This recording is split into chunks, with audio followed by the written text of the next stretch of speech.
Where are we? Hey, you're muted. No. Hello, everybody. Hello. Welcome to the Punch Up Pod with Lila and Pat. Well, have we ever had a totally smooth intro from both of us? Don't put this one on me. That was all you, except for the other distractions. Definitely all me. That was all me. I was just muted because of my puppy, Lucky. Off camera, I was trying to fix 10 problems I created right before the show started. I know. I saw that wheel spinning and I was like, oh, geez. Good call on getting it up there, though. Thank you. How are you? How's the week, everybody? Good to see everyone. Yeah, good to be here. Cheers. Everybody got your cocktails as that thank you, Kiko. I appreciate it. This is why I'm not a feminist anymore, Kiko.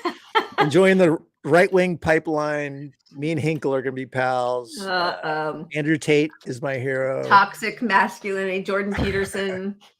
And I will sit on the other side reminding everyone the best way to fight against toxic masculinity is sitting to pee. Teaching your kids. I saw somebody tweeted something about that yesterday, and I was going to share it with you, but I forgot. I would love to see that.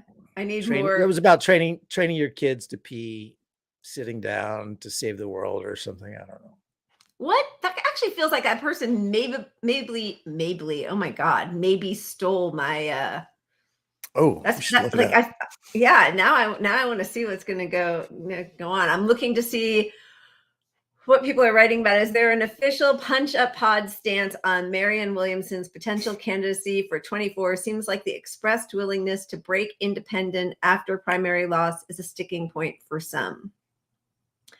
I have to say, I like a lot of what I hear from her. I don't think she's a strong candidate. That's just my feeling. I think she'd get demolished. And she would, but the question to me is not, would she get demolished? Would it still be worth it to support her? To get her on the debate stage could be a game changer, but we saw what happened last time. I don't think she's a strong debater. She didn't go hard on anyone. She actually was against Medicare for all, even though it was just because she didn't understand Medicare for all, which is why are you on the debate stage if you don't understand Medicare for all? But the one thing I will say about her is I always felt like everything she does comes from a place of honesty. Like, I don't think she's dishonest in her positions. I think sometimes she's underinformed and goes along with the establishment narratives a lot, and especially it feels like Democrats. Foreign policy. It certainly feels that way quite a bit. I really appreciate some of the things I've heard her say in longer form interviews where she talks about, that her, like the need for some sense of spirituality and how we all relate to each other, and that needs to be centered more than just, business and war. And I understand that. I agree with it. I just think it comes across sometimes in a way that feels, we're talking about Marianne Williamson. I'm talking about her, feels weak. I mean, I'm sorry, but you're going to be the leader of the free world, whatever that means. And some of her more sort of spiritual talk feels, it ends up feeling, not as substantive. I think, honestly, if she phrased it differently, because I like the message of it. I just think sometimes she doesn't have strength in the way she conveys her message. She's easy to be labeled kooky, which I don't think necessarily even hurts you these days. Right. With the crystal stuff that she got a lot of flack for. But I mean, she performed better in the debates than I think people expected in a lot of ways. She did. Her honesty, I think that's what matters more to people than if you're right sometimes, is there, I can relate to how she's waffling on the issue even. Right. Right. And learning as she goes, certainly she was the only candidate in favor for reparations, which I strongly support. But, and I don't want to be like, I don't like the whole like electability discussion, because I feel like that just feeds the narrative that people are trying to create, right? But I do think that, of course, mainstream media, as they would with anybody on the left, would just like try to demolish her. The same people who love Oprah Winfrey, billionaire Oprah Winfrey, will rake the people that she's kind of sponsored and taken under her wing and helped grow for being. Yeah, I would imagine even Oprah Winfrey would come out against her. Yeah. Should she make any move? Because she's, anti-capitalist. But is she actually super anti-capitalist? I don't know. She should come on the show and we could discuss. Yeah. Marianne, come on, punch up pod.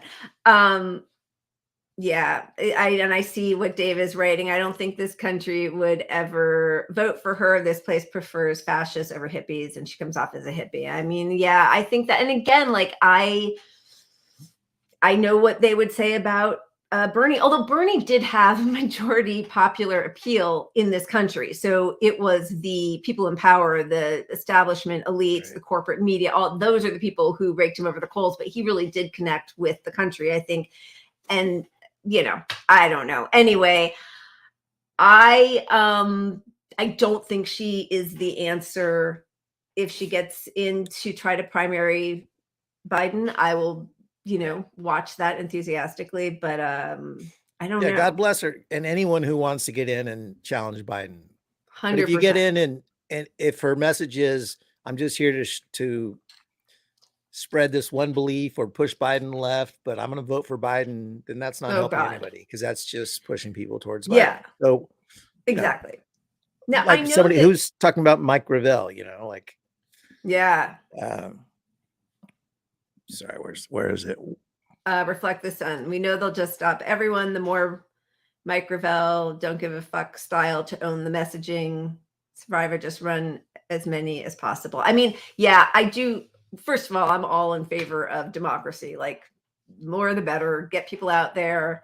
We need a deep bench of people on the left, and we've got pretty much no one. So, but I do want it to be a fighter. And yes, not somebody who talks about my friend Biden or how Biden's doing well. And I think I've even seen a couple of messages from her that are congratulatory about him. And I really just I have no stomach for that. Yeah, but she is evolving, so who knows? We'll see. Who knows? Yeah. And Dave said something about, I think I like Marianne, but I think she's naive sometimes. And I think that sums it up for how I feel about her too. Like, and Ware just wrote that the challenger may well be somebody unknown to the presidential race watchers or anybody else. Who knows? I mean, at this point for 2016. I wasn't really aware of Bernie. He hadn't announced, right? So like, who knows? And after everything that's happened and the moment in time we're in, who knows if somebody went really hard against all the people on stage, whoever that may be. Yeah. But specifically Biden, who knows that you don't have a shot at something taking hold of people. Now, granted, we know what'll happen. The media will trash them. And they have a lot of power to crush anybody with, no matter how much support they have in public. There's going to be some narratives out there that'll destroy them. So, which is why that challenger should be fierce and loud spoken and not pull any punches. Right. So thank you, JR. Let's go. Let's take it on the road. Lila and Pat 2024. Our slogan is just drink more. At this point in 1990, everyone thought Bush 1 was unstoppable and Biden's numbers aren't even close to that. Yeah, I mean, that's true. I mean, 91.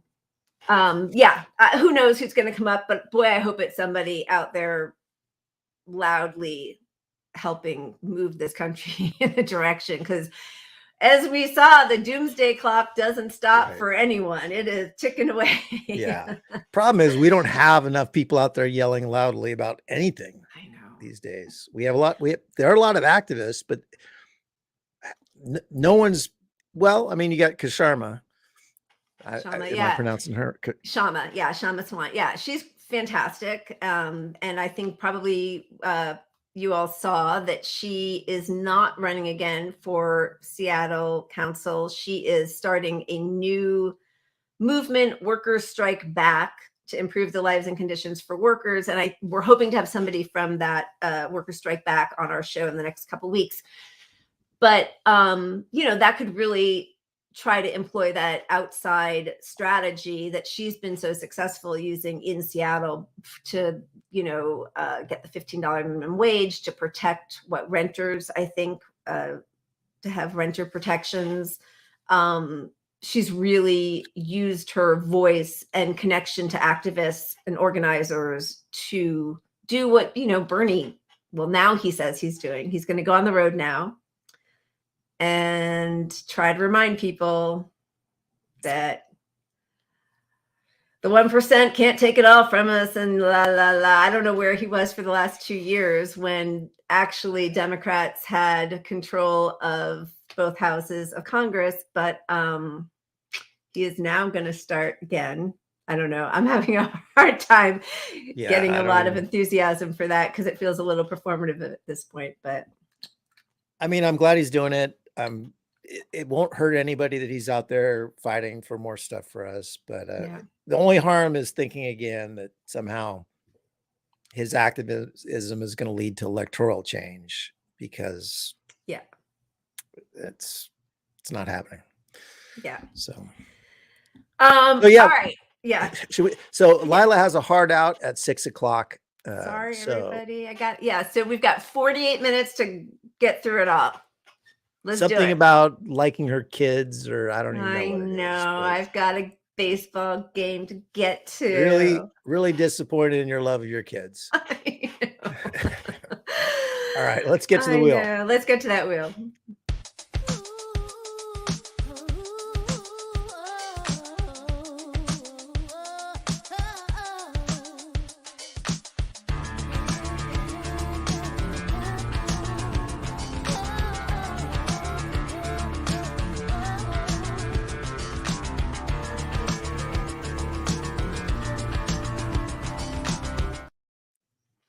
All right. Well, first of all, the panic right before the show set in when we realized the wheel wasn't up, and then we had to get the wheel up, and Pat had to resize the wheel.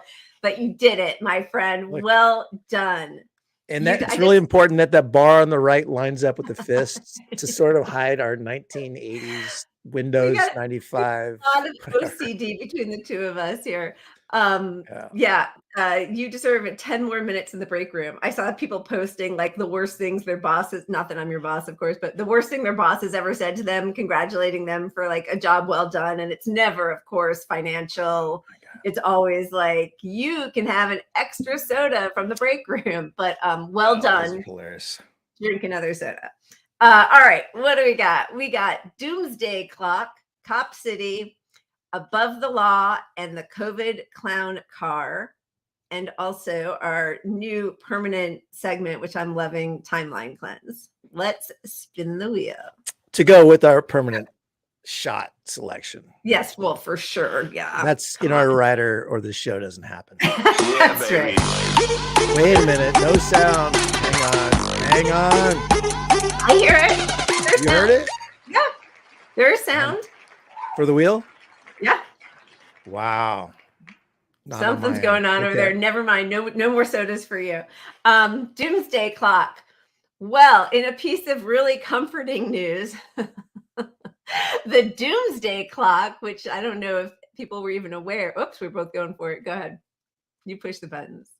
The Doomsday Clock 2023 Times says the world is closer than ever to global catastrophe. The Doomsday Clock was moved forward on Tuesday to 90 seconds to midnight, due in part to worries over Russians' veiled threats of nuclear warfare. Which even just the framing of that is really upsetting. I was going to say, is it really because of that, or you know, us giving them tanks? I mean, is that part of it? Like we're just going to keep escalating a nuclear superpower, and our offense. And again, I know we have to say this every single time. We're not in favor of the war crimes being committed by Putin and Russia. We're not in favor of coming into another illegally illegally and trying to claim land for your own. Right. But it did not happen in a vacuum. And it's not even so much of whether or not you're in favor or support. It's more like the only path out of this eventually, tomorrow or in 300 years, is some kind of negotiated peace at some point, and that involves concessions. So knowing that's going to happen, knowing that Ukrainians are losing three digits, at least 100 people a day. That's what they're saying right now.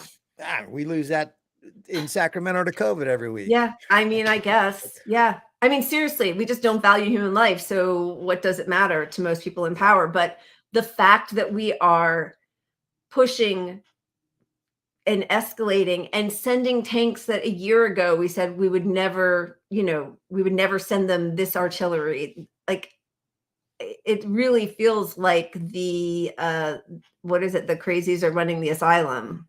That's not every step, every line that we said we wouldn't cross in this battle is being crossed, and then it's just gradually escalated to where people are supporting it more and more. Like, oh well, yeah, they need tanks. Yeah, yeah. Oh yeah.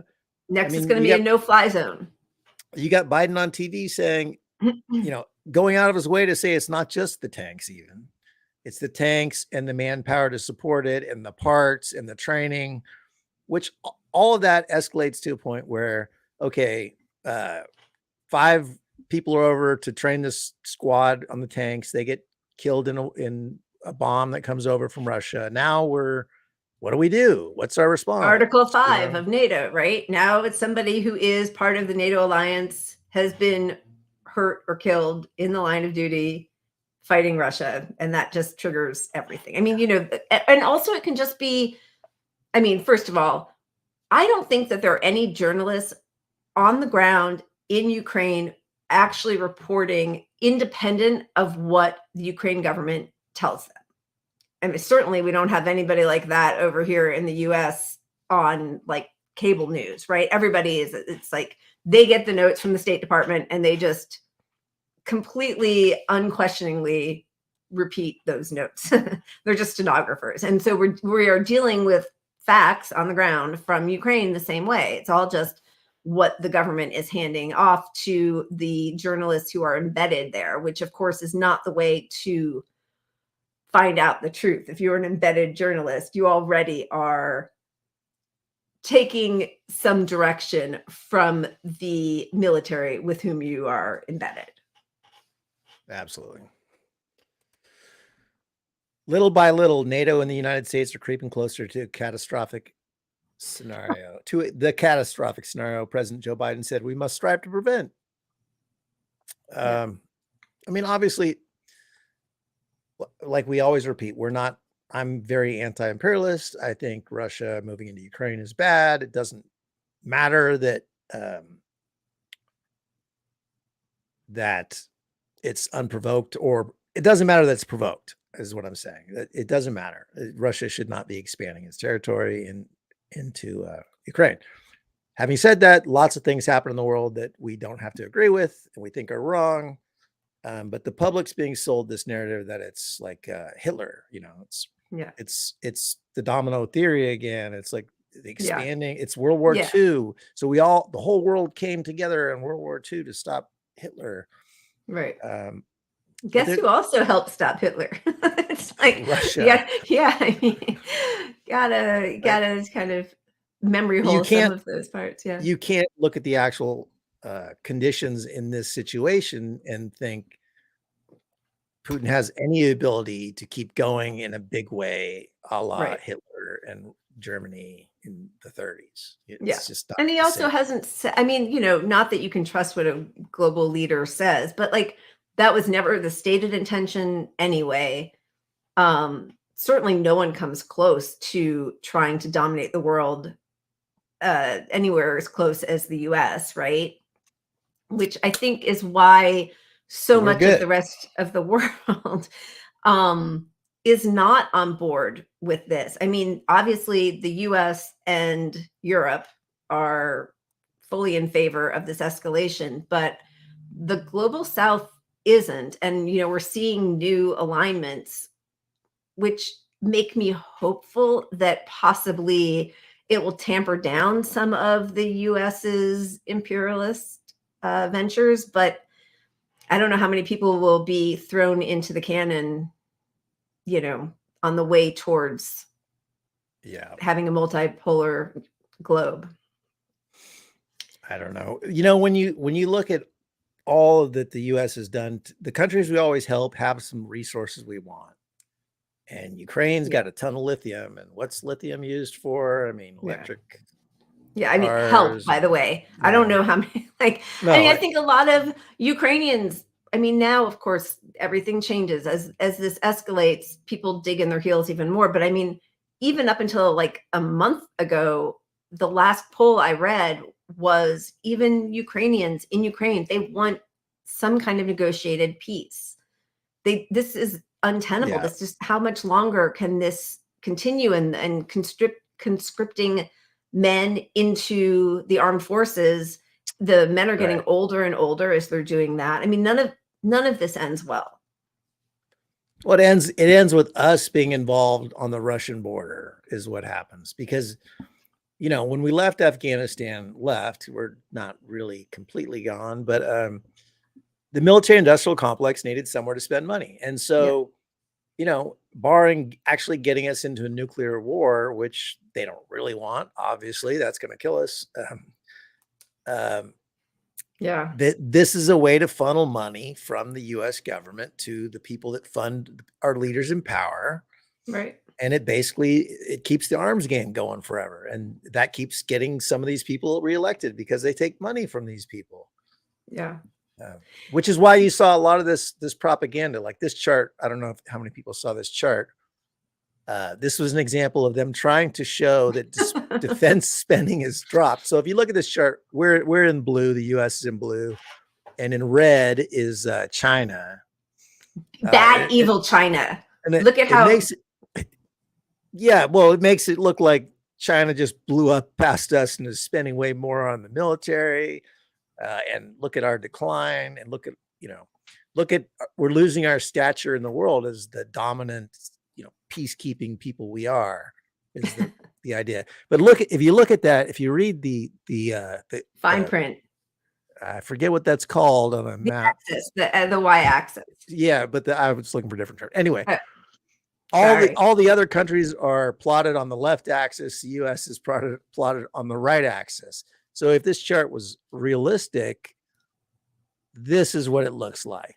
It took us a second because we were looking at both of them. And I'm like, I don't understand what they did because we're looking at something so small. And what they did, if you look at that first chart, is they plotted the U.S.'s spending on the right and everybody else was on the left. So if you look closely, it says the U.S., which is the blue line, but next to the line, it says right axis, which starts at $400 billion and goes up to $1 trillion. And everybody else is plotted on that left axis, which tops out at 300 billion. It is so dishonest. It is the most dishonest graph I've probably ever seen. Really crazy. Yeah. This is what it really is when you take out the bullshit. So you're seeing this stuff to, make a small dent on a couple people that see it. And, a few people online could see that chart, and then they'll forever just go, oh, I saw this chart. U.S. is losing to China.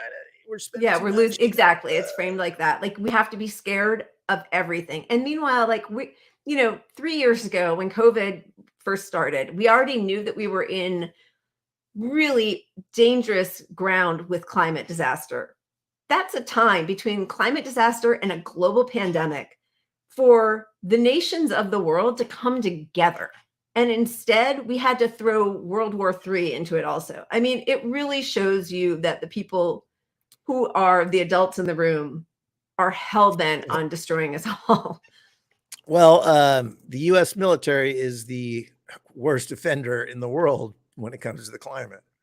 So it's it's literally the opposite.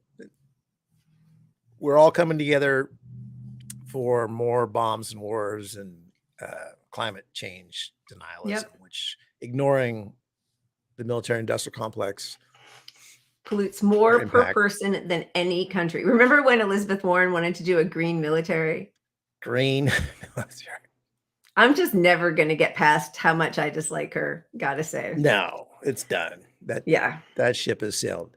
Yeah. Anyway, so Doomsday Clock. Yay. Yeah. But just to end on a ridiculous part, we're always here with climate that we have to do our part. The military, we cannot overcome all this climate stuff by drinking less coffee to combat climate change. And the ironic part about this story, I actually read it. That's ironic in itself, but I read this article, and I wrote an article in grad school on how bad for the environment the pods are, like coffee pods. They're awful for the environment. And their solution was to drink more coffee pods in this article. What? Yeah. Oh, they're like, my God. Yeah. It's ridiculous. Anyway. Yeah. The bullshit that capitalists will throw at us to push their narrative, and it just never ends. Well, that was something, I think it was either Chevron or Exxon that came up with the personal carbon footprint like 40 years ago. Yeah. So that, again, everything is always put on an individual basis. Yeah. Instead of, we're never going to be able to counteract what the 7 biggest companies in the world do to destroy the climate. You can recycle all you want. Right. Don't use a straw. And you should, but you should, but to ignore that they're not doing this stuff and it undermines everything you're doing. Yeah. It's like, none of us should shop at Walmart because it's providing slave labor, blah, blah, blah, but it's the cheapest place to buy a lot of shit. Right. Same thing with Amazon. None of us should shop on Amazon. And Kroger's and Ralph's. I mean, all of those places, right? But so the people to blame are not the poor people who shop at these places, because they're just trying to put diapers on their kids or whatever. The people to blame are the people who allowed that place to provide the slave labor to do all these evils. Exactly. So but if you're rich, don't shop at fucking Walmart. Don't buy anything on Amazon, but don't have your clothing line made by child slave labor. Probably not. Right. Yeah. All right. Should we spin the wheel?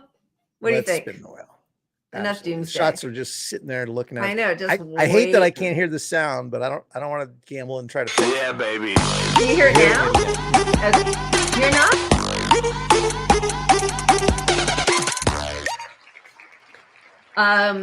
Okay, we another doomsday scenario. Yeah. No, we absolutely are going to do this topic next, but I'm going to.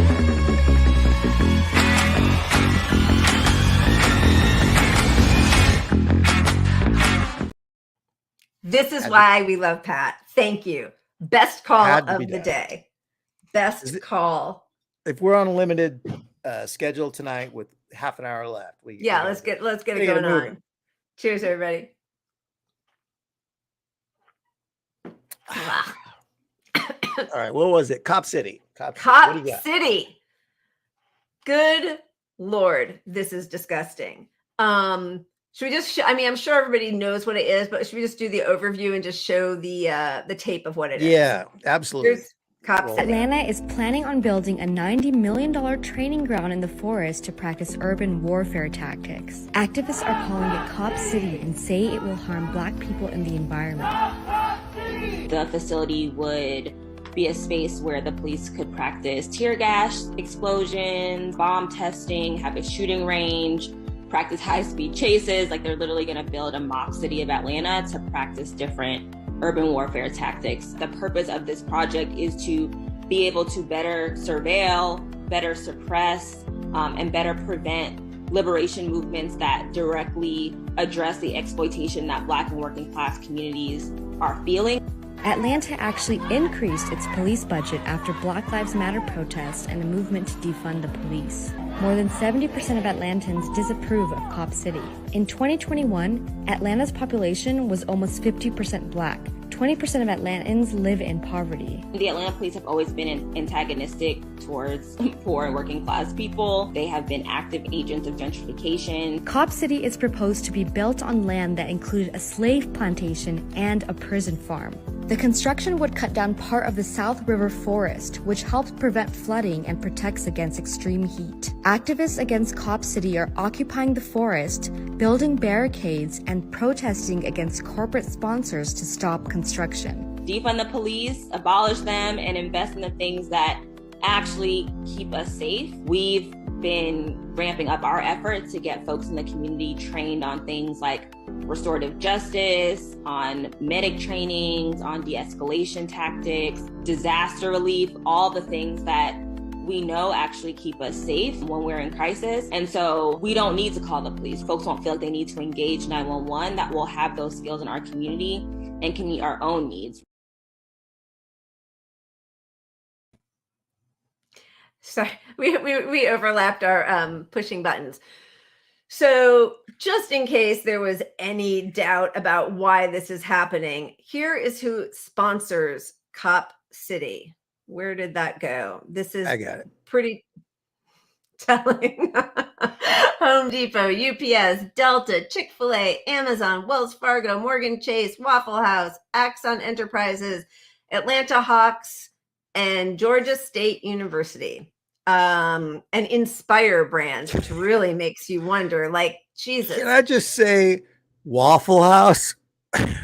I mean, it is so vile what's happening.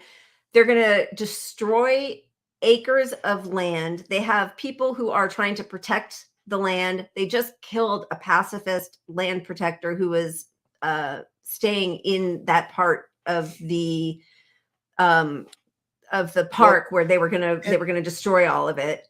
And that's going to be a huge story because if we're talking about the same situation, that's the one where they claim that he fired on the cops and there's no footage or proof on any level that he had a gun or anything like that. And they have a picture of all the SWAT team going out to confront him with their cameras on their. And somehow there's no footage. Like, there's no footage. Yeah, they forgot to turn it on again. So, I mean, I just think as this continues, what we're really seeing, which is terrifying, is that they are claiming that any protester is a domestic terrorist, and that gives them the right to kill us. I mean, protesting is becoming illegal. That's what it is. I mean, that's the move. They know the situation is so bad in this country and people are so up in arms and upset with, rightfully so many things that there's strikes, there's everything. And so they know they have to find a way to justify squashing protests. Sorry, I just saw Reflect the Sun wrote it's 1.23 million acres. That's unbelievable. Yeah, and they're going to find a way to squash the revolution. They are militarizing the police. They've been doing it now for a decade. I mean, more, but it's really ramped up under Obama and continued. I think Biden doubled the police budget, right? Funding for cops in this country. Wrong topic. Well, let's just look at LA's budget. Yeah, that's insane. $3.86 billion for LA. Yeah. Absolutely nuts. And for what, yeah. So ABC News did a study. Well, somebody did a study and ABC News reported on it, excuse me. They looked at 109 budgets and only 2% of them actually did any sort of defunding whatsoever. But defunding is being blamed as why Democrats lost. But in 49 cities or counties, police funding increased by more than 10%. Yeah. And I had some graphics on Biden's budget. I know something's going on with StreamYard recently, which is a little frustrating. All of our good stuff.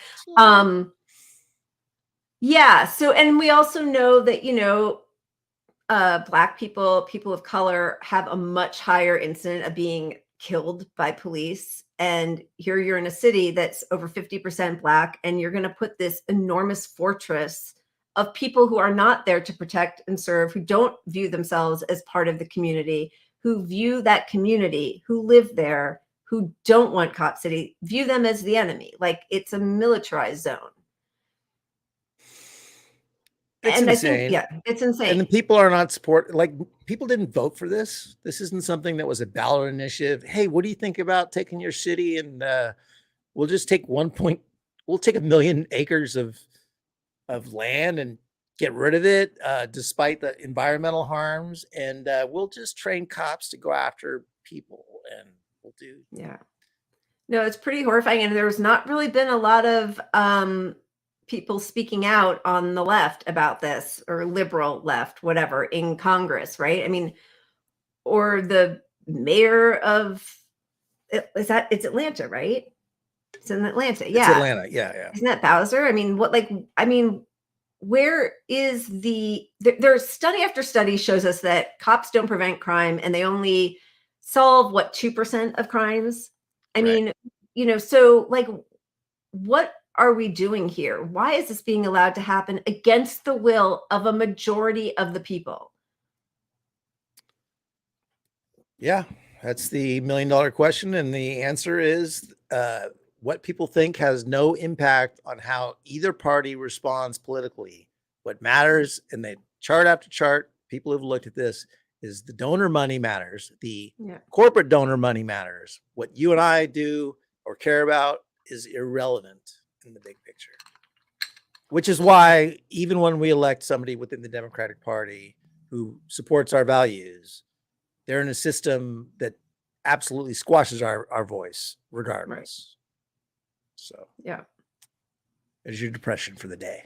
There's another, Doomsday, Cop City. And I thought, I know we just had 3 horrific shootings in California over the past couple days, and the one that was close to here in Monterey Park, that shooter was stopped by a young man who was at that dance studio.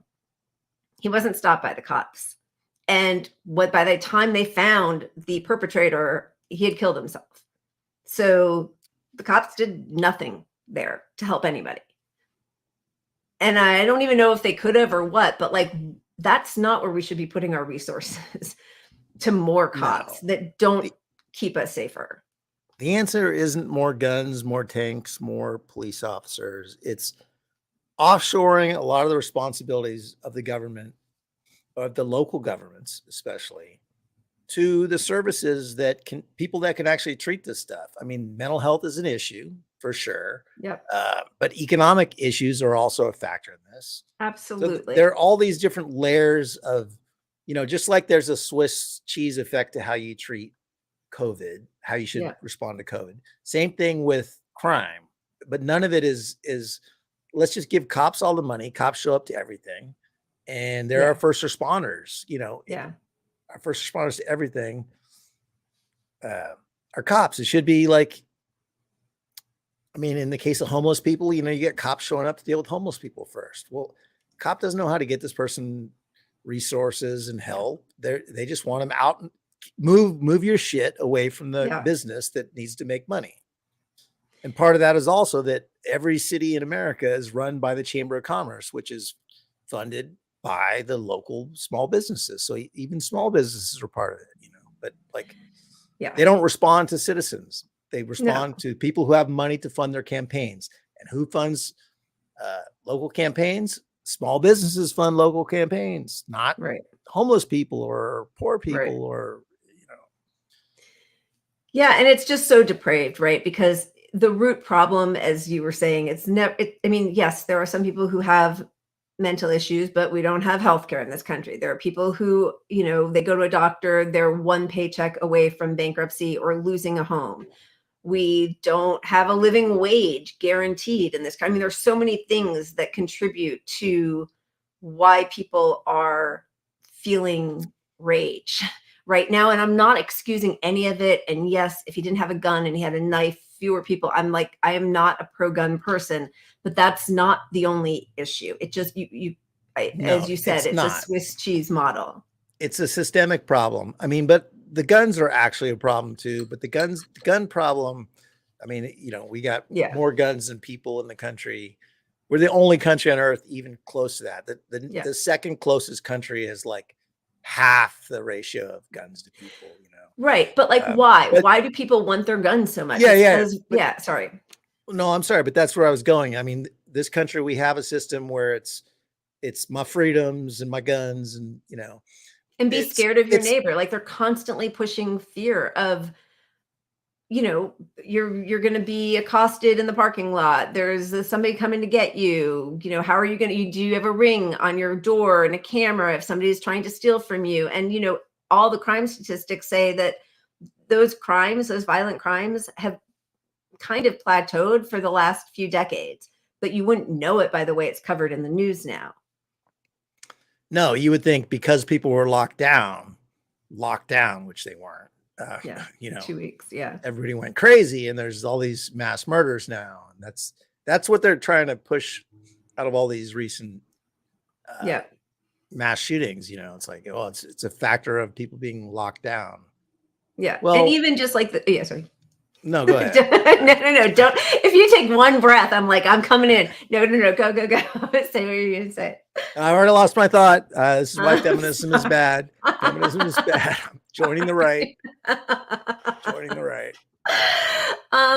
like all the conversations that they have on, shoplifting. Yeah. They cover that, and that's why Walgreens has to close, which is such a lie. Since I got pregnant with my older son, so that was 21 years ago, that was the first time I noticed that baby formula was locked up. So you have a grocery store where a necessity for a child's life is behind a lock. Okay. Can I just add to that?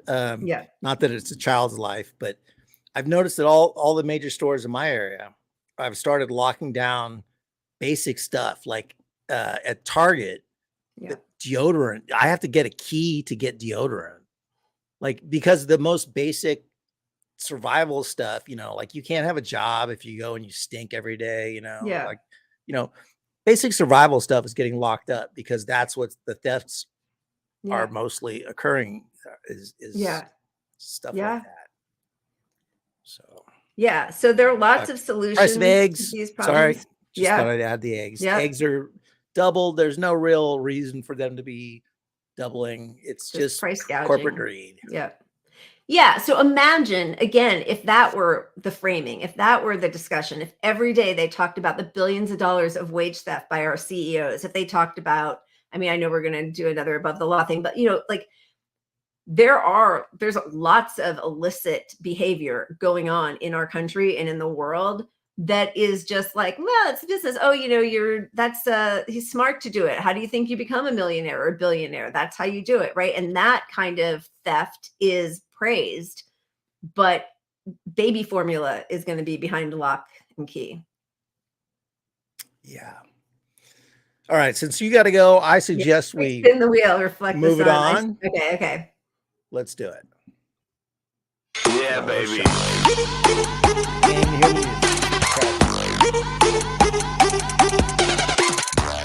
It's a good thing that you did the audible on the shot there, because oh my goodness, I feel like maybe we should just sneak another quick one.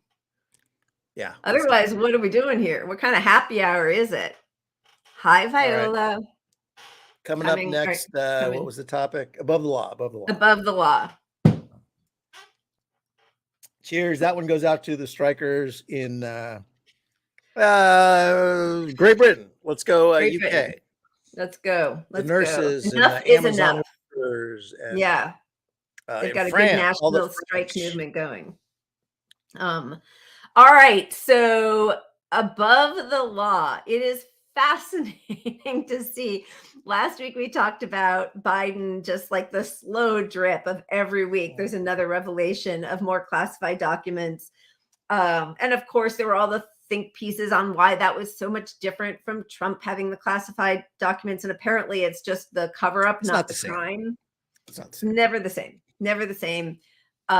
We know because we know that Biden's not a liar and he has good intentions or whatever. But the truth is whatever, they're both disgusting. I can't stand either one of them. But his documents were taken when he was vice president. So like even that kind of BS,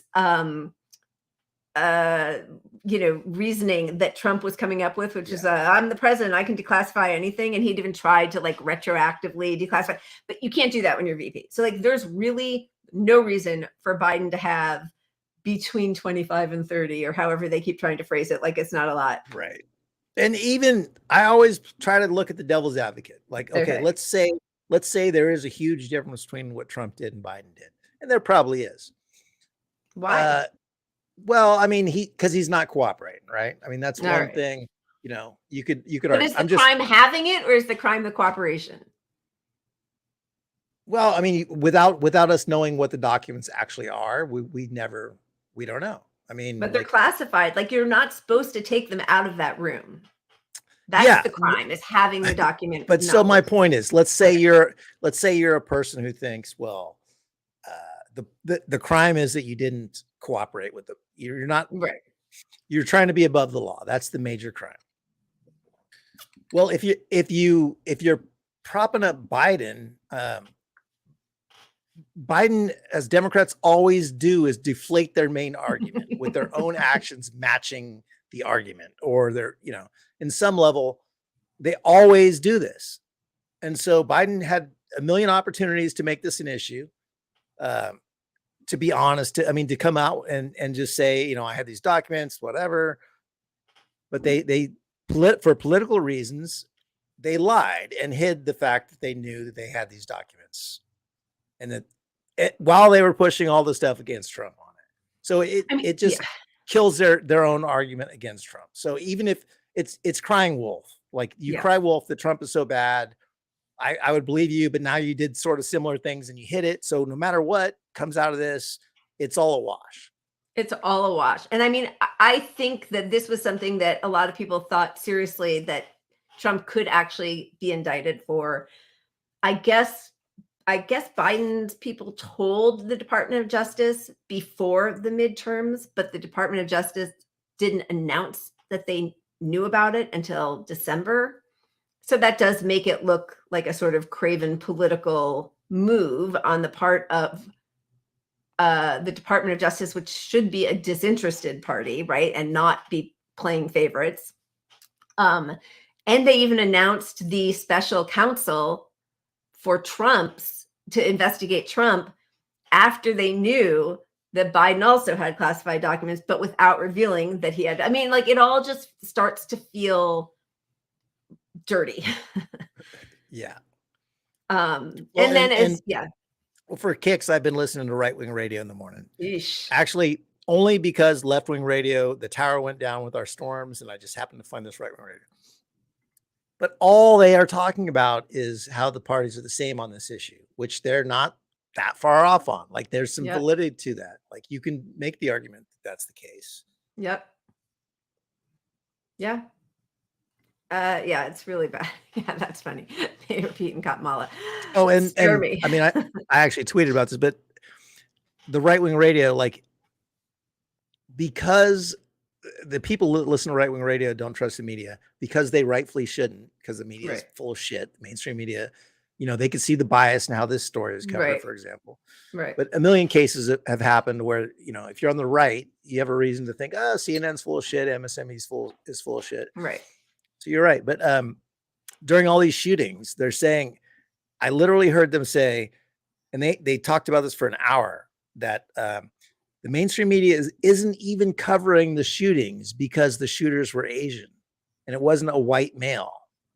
So these people that are listening to this radio show because they're so disenfranchised with the media that they've lashed onto right-wing propaganda, they don't think that the media, they're not going to turn on CNN and watch this stuff. They don't think, they don't realize, like, that's an absurd lie. The media has done nothing but cover these stories. Right.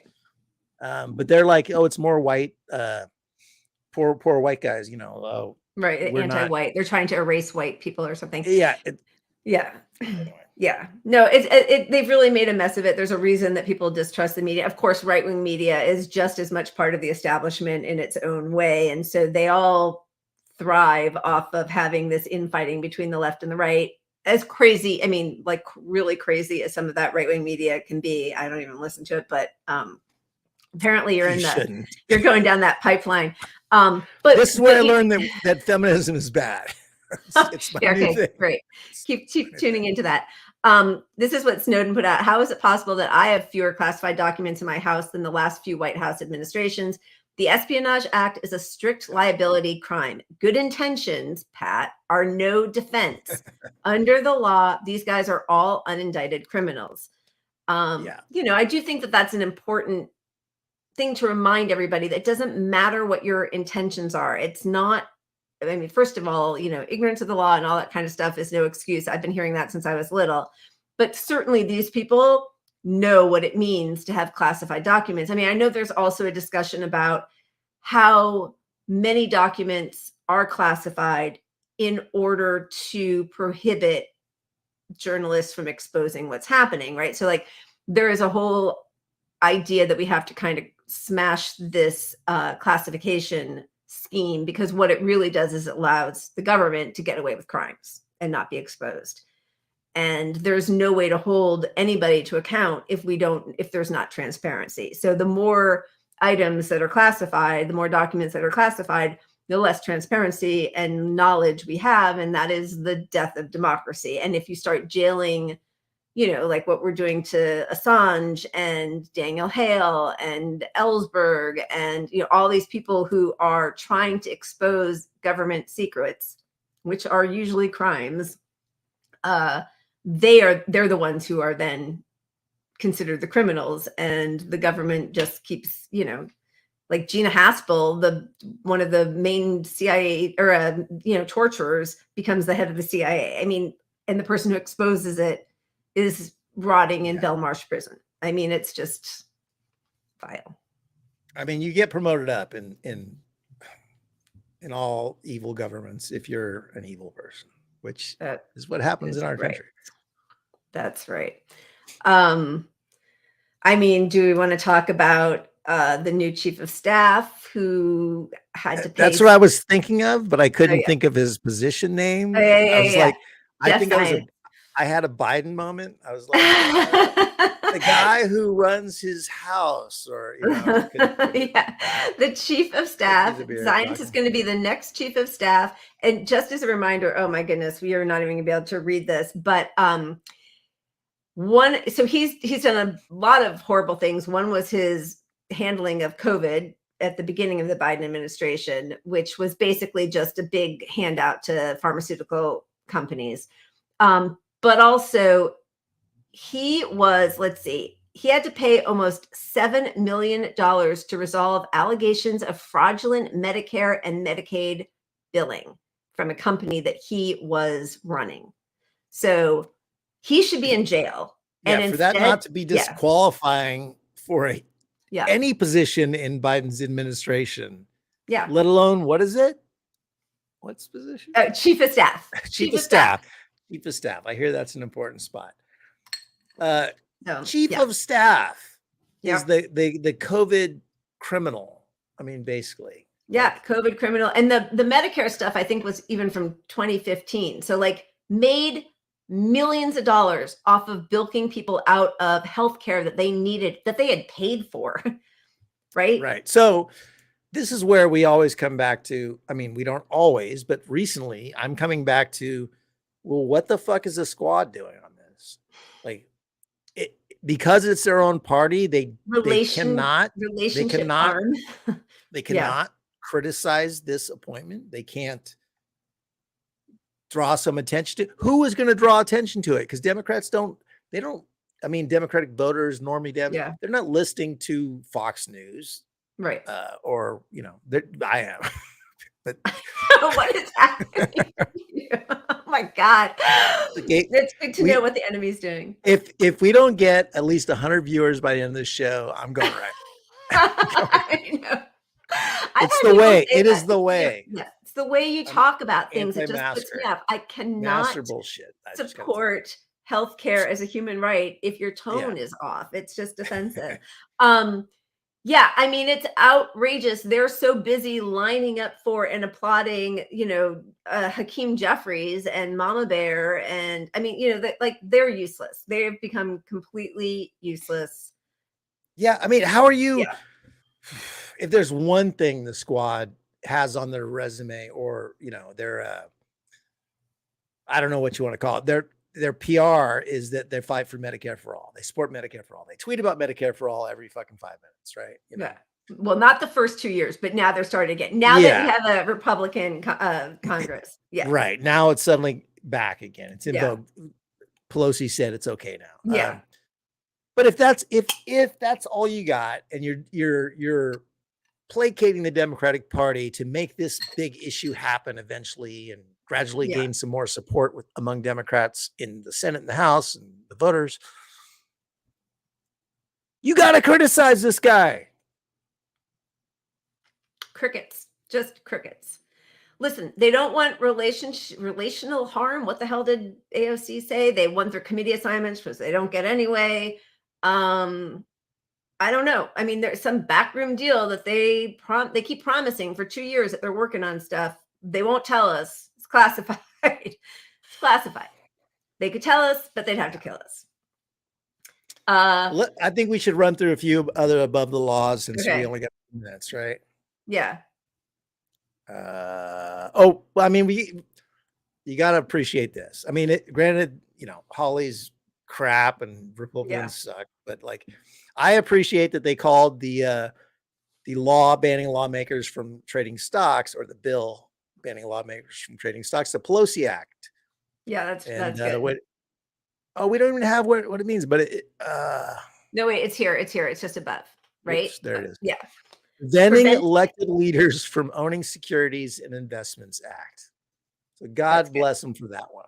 Yeah. I love that. But just as a reminder, Pelosi sold $3 million of Google stock 4 weeks ago, and yesterday the DOJ opened a lawsuit against Google to break up their tech monopoly. Pelosi gets a free pass for white collar crime. Anyone else would be in jail. And she has done this again and again and again. That Unusual Whale started tracking her. There's another, I'm sure most of you all know about it, but another Twitter account that's just like, Nancy Pelosi's stock trades, and if, following it and how she always beats the system. And of course, I mean, there are hundreds of members of Congress who are guilty of the same, but nobody should be allowed to do it. So I really hope that, and I mean, this is another winning policy that is popular across the spectrum.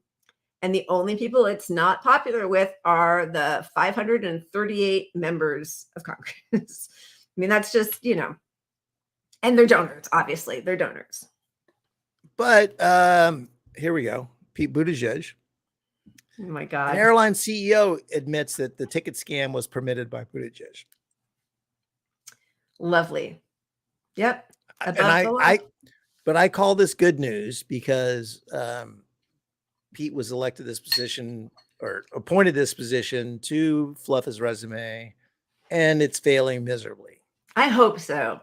It might just be for a small group of us, because I think, what happens is, and this is so frustrating, he goes on Fox News, he has one good line, and then that, all those paid Democratic operatives start tweeting about it, and then people get really excited and they read it and they're like, oh, he knows how to handle them. Yeah, well, you're right, because I mean, imagine he runs, hypothetically against Biden, or Biden drops out and he's our nominee or something. He's one of.